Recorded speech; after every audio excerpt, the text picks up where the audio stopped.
O Live CNN Brasil já começa com informação quente. A defesa de Carlos Wizard entrou em contato com a CPI da pandemia para tentar reagendar o depoimento do empresário. Então vamos ao vivo a Brasília, a gente vai direto com a Tainá Farfan, conversar já com ela sobre essa apuração que ela nos traz, porque essa segunda tentativa já tem o horizonte definido. Tainá, conta tudo pra gente.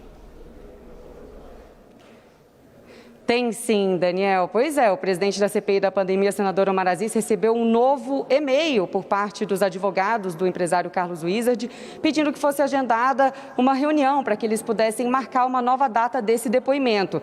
Eu cheguei a conversar com o senador Omar Aziz e ele me disse o seguinte, que ele não tem nada o que falar com os advogados de Carlos Wizard, que não vai recebê-los e que vai apenas comunicar a data desse novo depoimento, que vai ser na semana que vem.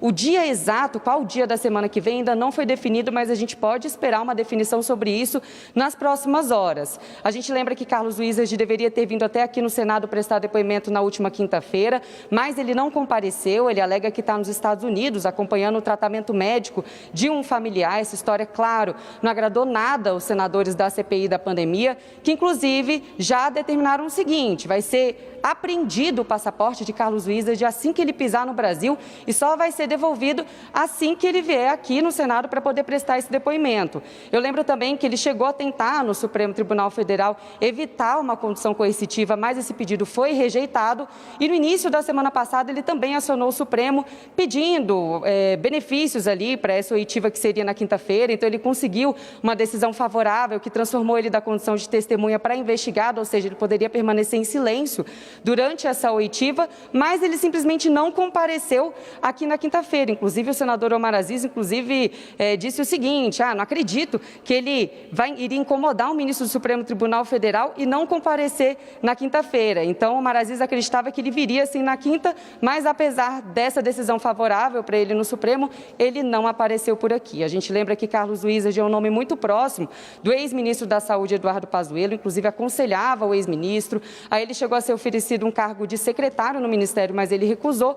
E eu lembro também que ele é um nome que defende muito ali o uso de medicamentos contra a Covid-19 sem eficácia comprovada, como ivermectina e cloroquina. Tem muita coisa ainda para acontecer em torno dessa história de Carlos Wizard, muitos capítulos pela frente. É claro que a gente acompanha tudo de perto para trazer em primeira mão para vocês. Eu volto com vocês no estúdio. Tá aí um apanhado então da apuração da Tainá Farfan abrindo live, ou seja, Carlos Wizard deve depor já na próxima semana, se tudo der certo, depoimento marcado. Omar Aziz, como a Tainá nos conta, presidente da CPI, não vai receber os advogados para conversar, só vai informar a nova data. E lembrando que a Justiça já determinou a apreensão do passaporte dele. Assim que Carlos Wizard pisar no Brasil, ele vai ter o passaporte apreendido, que vai o impedir de voltar aos Estados Unidos. Ele saiu no dia 30 de março aqui do Brasil, foi para o México, ficou os 14 dias de quarentena e então entrou nos Estados Unidos no dia 14 de abril. Tainá Farfan com a apuração, já já a gente conversa mais. Obrigado, Tainá.